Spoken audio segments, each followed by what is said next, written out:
오늘 예배 자리에 나오신 여러분들을 환영하고 축복합니다. 손을 한번 이렇게 내밀어 보시겠어요? 한 손은 내 손이라고 생각하고 한 손은 주님의 손이라고 생각하고 꽉지를 한번 꽉 껴보십시오. 양손의 따뜻함이 느껴지십니까? 주님이 이렇게 우리를 놓지 않으신 줄 믿습니다. 한번 옆에 분에게 이렇게 인사해 주셨으면 좋겠는데요. 주님이 놓지 않으십니다.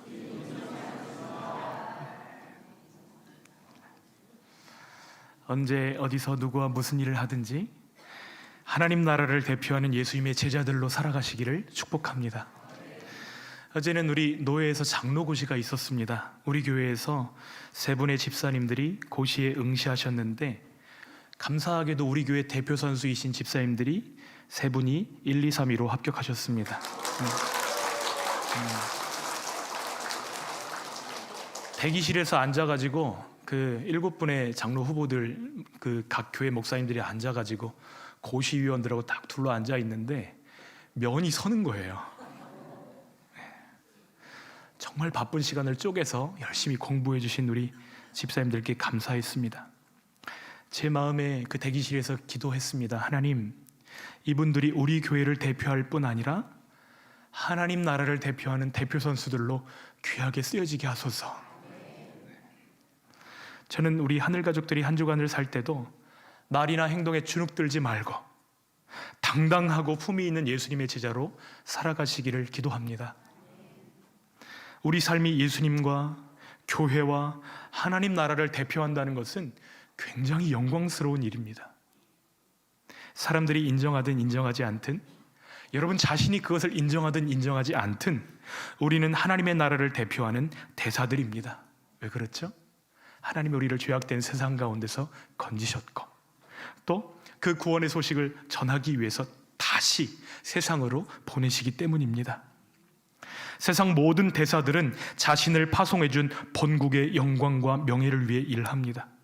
그처럼 우리도 하나님의 영광과 명예를 위해서 살아가는 복된 삶을 사시기를 축복합니다. 본문에는 두 가지 사건이 연결되어져 있습니다. 하나는 예수님이 12제자를 파송하신 사건이고요, 또 하나는 오병이어로 5,000명이 넘는 사람들을 먹이신 사건입니다. 이 두 가지 사건을 통해서 우리가 하나님 나라의 대표 선수로서 제자의 삶을 잘 감당하려면 반드시 훈련해야 될 세 가지 과목이 있다는 것을 말씀하고 계십니다. 그 세 가지 과목이 무엇인가? 큰 영광, 큰 책임, 큰 믿음을 잊지 말라는 것입니다. 한번 따라서 해주시겠어요? 큰 영광, 큰 책임, 큰 믿음을 잊지 말라. 첫째는 큰 영광을 잊지 말라는 것입니다. 1절로 2절 말씀 같이 읽겠습니다. 예수께서 12제자를 불러 모으사 모든 귀신을 제어하며 병을 고치는 능력과 권위를 주시고 하나님의 나라를 전파하며 앓는 자를 고치게 하려고 내보내시며. 여러분, 누군가에게 선택받는다는 것, 그것도 굉장히 위대하신 분에게 선택받는다는 것은 영광입니다. 주님이 우리를 선택하셨다는 것은 결코 작은 영광이 아닙니다. 가장 큰 영광입니다. 예수님은 12제자를 부르셔서 사도라고 칭하신 다음 그들을 구별하십니다. 이제 예수님은 제자들을 위한 아주 특별한 순간을 마련하십니다. 제자들을 독립된 사역의 현장에 보내셔서 하나님 나라를 전파하며 복음을 전할 수 있도록 그들을 파송하십니다. 보내실 때에 그냥 보내신 것이 아니라 병을 고치는 능력과 귀신을 제어하는 권세를 주십니다. 예수님이 행하셨던 그 일들을 이제는 누구도 행할 수 있어요? 제자들도 행할 수 있도록 감당할 능력과 권세를 부어주시는 것입니다. 주님이 우리에게 어떤 일을 맡기실 때는 반드시 그 일을 행할 수 있는 능력과 권세를 주십니다. 다시 한번 할게요. 주님이 우리에게 어떤 일을 맡기실 때는 반드시 감당할 능력과 권세를 주십니다. 여러분, 이것을 믿으셔야 합니다. 그냥 보내시는 법이 없어요. 왜? 우리를 아시고 우리를 사랑하시니까요. 이것이 우리의 영광이고 자존심이시기를 축복합니다. 2절에 내 보내시며 라는 헬라어 단어는 아포스텔로라는 단어인데요, 보냄받은 자라는 의미를 가지고 있습니다. 아무나 예수님의 제자가 되는 것이 아닙니다. 내가 되고 싶다고 아무나 하나님의 능력을 행하는 것이 아닙니다. 누가 예수님의 제자라고 말씀하시죠? 보냄을 받은 자가 예수님의 제자가 되는 것입니다. 예수님께 그 능력과 권세를 공급받는 사람이 하나님의 대사인 것입니다. 이것은 놀라운 특권이고 영광입니다. 예수님은 하나님을 모르고 하나님을 삭제한 세상 가운데서 우리를 불러내셔서 우리를 훈련하시고 세우셔서 다시 세상 가운데로 보내십니다. 다시 한번 해볼게요. 예수님은 하나님을 모르고 죄악 가운데 있는 세상 가운데서 우리를 부르셔서 우리를 하나님의 말씀과 능력으로 세우시고 다시 세상을 향해서 파송하십니다. 미국 대사가 한국을 방문한다고 하면 우리나라 정부는 상당히 긴장할 것입니다. 왜 그렇죠? 대사는 그 나라를 대표하는 대표 선수이니까요. 이제 예수님의 대사들이 그 능력과 권세를 가지고 각 마을에 두루 다니면서 하나님 나라와 복음을 증거합니다. 병을 고치는 기적을 통해서 하나님 나라의 실체를 보여줍니다. 그러한 일들이 막 동시다발적으로 일어날 때 당시의 분봉왕이었던 헤롯이 이 소식을 굉장히 당혹스럽게 여깁니다. 사람들이 이렇게 얘기했거든요. 혹시 세례 요한이 살아난 거 아니야? 얼마 전에 헤롯이 세례 요한을 참수하였습니다. 그런데 세례 요한이 살아났다는 이야기를 들으니까 굉장히 당혹스러운 것이죠. 그 정도로 예수님의 제자들은 힘있고 강력한 사역들을 감당하였습니다. 주님은 우리도 하나님 나라의 대표 선수들로서 이 일들을 잘 감당하고 그 나라와 그 영광을 보이며 살아가기를 기대하십니다. 기억하십시오. 우리는 영광스러운 왕의 대사들입니다. 한번 옆에 분들에게 인사하실까요? 왕의 대사님, 함께하게 돼서 기쁨입니다.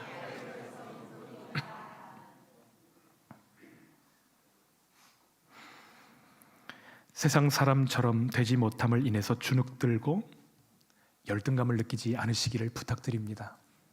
그것은 우리를 보내신 하나님께 대한 우리의 수치입니다. 예수님이 우리에게 권세와 능력을 위임하셨기 때문이에요.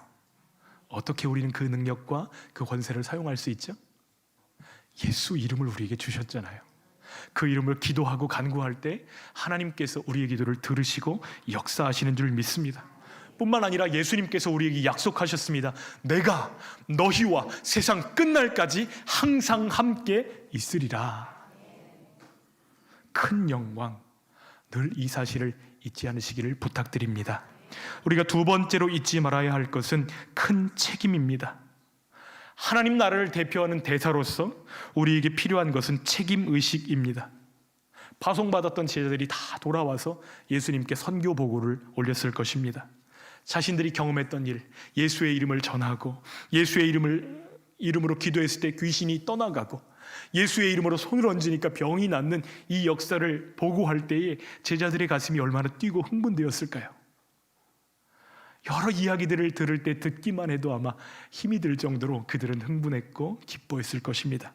그런데 아무리 좋은 일도 계속하면 힘들어요, 안 힘들어요? 야, 너희들 참 고생 많았다, 힘들었겠구나. 마가복음에 보면 사역이 피곤했을 제자들을 향해서 따로 한적한 곳에 가서 잠깐 쉬라고 하신 예수님의 소소한 배려가 발견됩니다. 그래서 예수님은 휴식과 충전을 위해서 제자들을 데리고 벳세다라는 마을로 가셨습니다.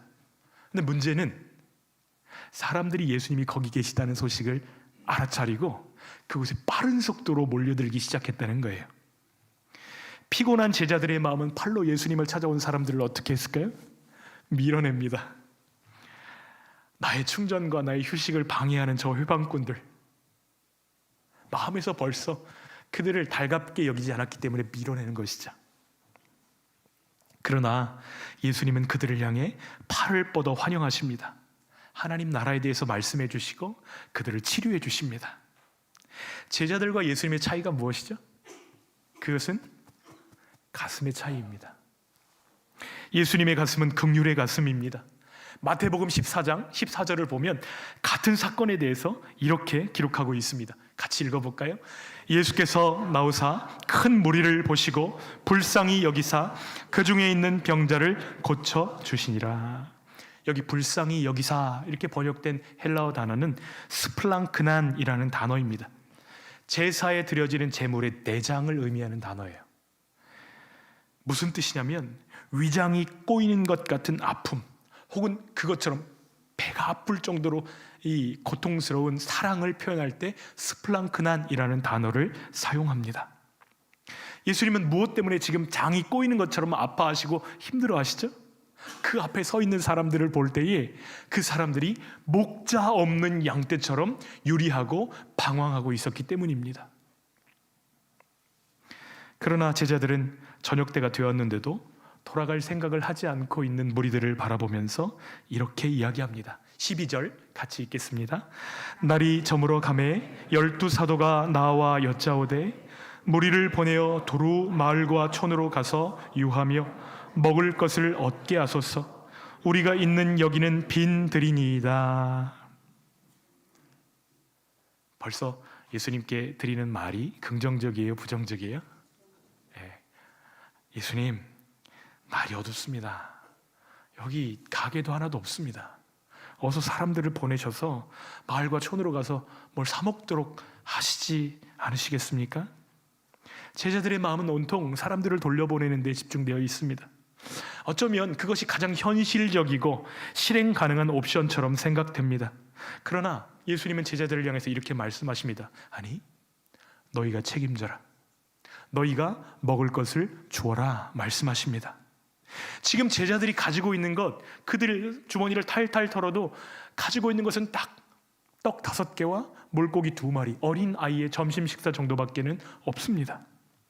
당장 모여있는 예수님의 12 제자들의 허기를 때우기에도 부족한 그들의 현실을 반영하는 상징입니다. 무리를 위해 엄청난 양의 떡을 사지 않는 이상 그 많은 사람들에게 먹을 것을 주는 것은 불가능합니다. 마가는 계산을 해요. 200데나리온으로도 부족하겠습니다. 이렇게 예수님께 걱정하는 말을 올립니다. 그들 앞에 있는 무리의 수가 남자만 5,000명이 넘었기 때문이죠. 제자들은 무리에 대한 책임을 떠넘기고 싶어 합니다. 그래서 예수님 보내세요. 빨리 보내세요. 그러나 예수님은 무리들을 끌어안으십니다. 그들을 향한 책임과 긍휼의 마음으로 예수님은 그들을 바라보십니다. 마가복음 6장 34절에는 같은 사건을 또 이렇게 기록합니다. 함께 읽어볼까요? 예수께서 나오사 큰 무리를 보시고 그 목자 없는 양 같음을 인하여 불쌍히 여기사 이에 여러 가지로 가르치시더라. 여기 예수님의 사역의 동기가 분명하게 기록되어져 있습니다. 그 사역의 동기는 컴패션이었습니다. 긍휼이죠. 불쌍히 여기신 것입니다. 지난 화요일 저는 컴패션이라는 단체의 목회자 컨퍼런스에 참석하였습니다. 컴패션은 전쟁 고아들을 돕기 위해서 미국에서 창설된 기관입니다. 전주 팔복교회를 담임하시는 조광훈 목사님이 간증자로 서셨습니다. 목사님이 어렸을 때 판잣집 가득한 그 마을에 사셨다는 거예요. 그런데 그곳에 살다가 그곳이 철거되면서 산동네로 이사하시게 되었는데 가진 것이 아무것도 없으니까 거기 천막을 짓고 사는데 아버지가 돌아가신 거예요. 겨울이 되면 먹을 것이 없고 너무 추우니까 손이 곱는 것입니다. 여러분, 곱는다는 게 무슨 뜻인지 아시죠? 이 손이 펴지지가 않는 거예요. 마음속에는 꿈도 있고 공부도 잘하고 싶고 뭔가 되고 싶은 그런 마음이 있는데 아버지가 돌아가시고 나서부터는 모든 일을 혼자 감당해야 되는 소년 가장이 된 것입니다. 얼마나 어려웠을까요? 그러다가 컴패션과 교회가 추천하여서 이 아이가 기관과 연결되게 되고 미국인 자매 린다 프로에라는 자매님과 연결이 되었는데 이 린다 프로에가 조광훈 어린이 조광훈의 이야기를 듣고 관심을 가지고 제가 후원하고 싶습니다. 자원하게 되었고 이 여인은 정기적으로 기도와 물질과 선물과 편지로 이 어린 조광훈을 격려하였습니다. 후에 린다 프로의 자매가 자기가 후원하는 아이가 목사님이 되었고 많은 사람들을 예수님께 이끄는 아이가 되었다, 이 소식을 듣고 인터뷰 영상을 찍어서 보냈는데 목사님이 그 영상을 보면서 펑펑 우시는 모습을 보았습니다.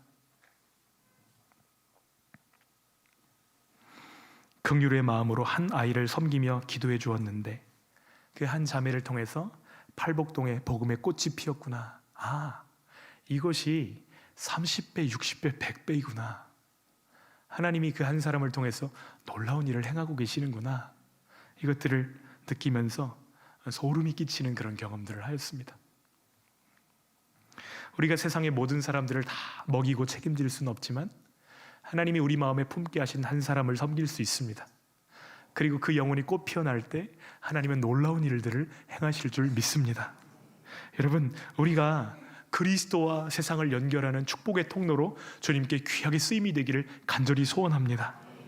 가정 안에서, 교회 안에서, 학교 안에서, 우리를 보내신 회사 안에서, 정말 우리 친구 관계 안에서 무슨 일을 하든지 우리에게 맡기신 일은 하나님이 내게 맡기신 일이고 우리에게 맡기신 영혼은 하나님이 내게 부탁하신 영혼이다. 이렇게 믿으면서 하늘의 일을 감당하는 하늘의 대사들 되시기를 주님의 이름으로 축원합니다. 긍휼의 마음으로 예수님처럼 섬기는 자들에게 주님의 약속이 주어지고 있는데요, 마태복음 5장 7절 말씀 같이 읽겠습니다. 긍휼히 여기는 자는 복이 있나니 그들이 긍휼히 여김을 받을 것임이요. 여러분, 하나님이 우리에게 베푸신 최고의 긍휼은 무엇이죠? 그것은 복음입니다. 십자가상에서 하나님의 아들이신 예수님과 우리를 맞바꾸신 거예요. 여러분, 이러한 긍휼은 없습니다. 이 긍휼 때문에 우리가 생명을 얻었고 하나님의 자녀된 줄 믿습니다. 이 복음을 믿기만 하면 죄와 사망에서 건져주십니다. 이 복음을 믿기만 하면 하나님의 자녀로 살아갈 능력과 권세를 부어주십니다. 여러분, 우리 제자들의 삶에서 이 복음의 능력이 책임의식으로 나타나게 되기를 간절히 소원합니다. 여러분, 진짜 불쌍한 사람들이 누구죠? 그렇습니다. 하나님을 잃어버린 사람들입니다. 그들은 잠시 잠깐 배고프고 힘들고 눈물 나는 사람들보다 훨씬 더 어려운 삶을 살게 될 것입니다. 왜냐하면 하나님을 잃어버린 사람들은 하나님의 자비와 사랑이 차단된 그곳에서 영원이라는 시간을 보내야만 하기 때문입니다. 우리가 그들을 향하여 긍휼의 가슴을 훈련할 수 있기를 간절히 소원합니다. 오늘날 우리 성도들은 그 세상을 바라보면서, 예수님을 모르는 영혼들을 바라보면서 얼마나 책임의식을 느끼고 있나, 찰스 알렌이라는 박사가 미국 성도들을 대상으로 조사하였습니다. 한 주간 동안 저 기도하지 않습니다. 몇 퍼센트예요? 25%. 저 성경 읽을 틈이 없습니다. 너무 바쁩니다. 35%입니다. 저는 헌금을 하지 않습니다. 40%입니다. 교회 일에 대하여 책임지지 않습니다. 75%입니다. 전도의 경험이 전혀 없다. 85%입니다. 그럼에도 불구하고 나는 꼭 천국에 가고 싶다. 몇 퍼센트라고요? 훈련되고 준비된 그리스도의 군사라기보다는 약간 건달 같은 느낌이 납니다. 천국에는 가고 싶고 훈련은 안 받고 싶고. 여러분, 공익근무요원처럼 훈련받고 특전사처럼 쓰임받을 수 있는 방법이 있어요, 없어요? 미국 교회의 현실이 그렇습니다. 미국 교회의 현실이 영향을 우리나라에도 주는데 우리 한국 교회 성도들의 현실은 어떨까요? 여러분, 이 퍼센테이지가 여러분과 가깝습니까? 멀다고 느껴지십니까?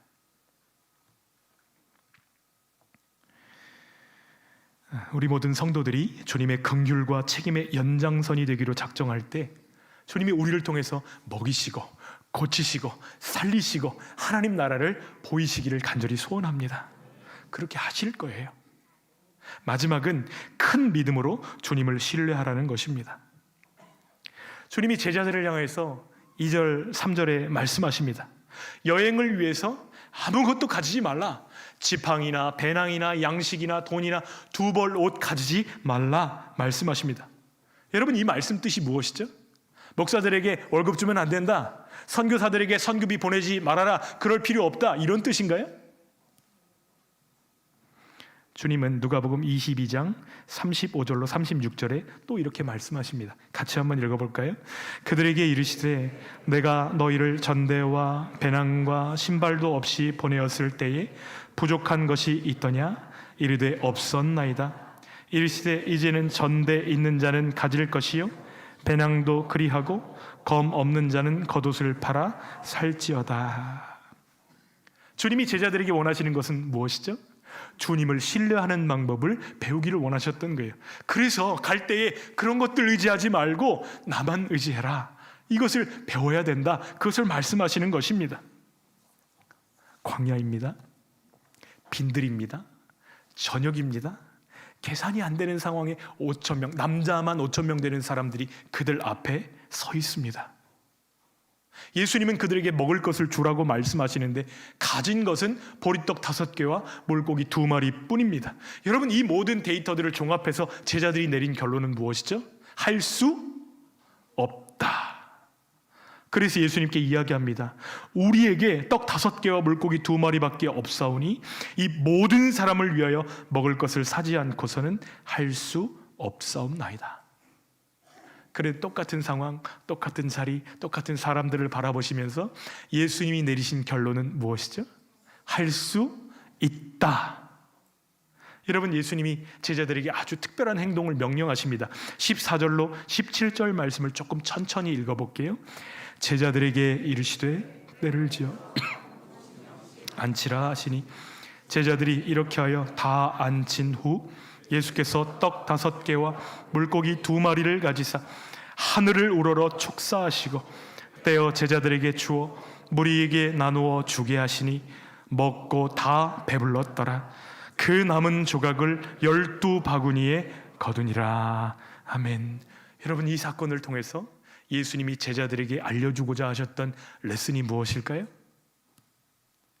주님께 받아서 나눠주는 일이 우리의 책임이요, 그 책임과 사명을 감당하려면 왕의 공급하심을 신뢰해야 된다는 것입니다. 주님의 일은 주님의 공급하시는 힘으로만 이루어집니다. 바울은 이것을 깨닫고 이렇게 고백해요. 쉬운 성경으로 에베소서 3장 20절 말씀 같이 읽겠습니다.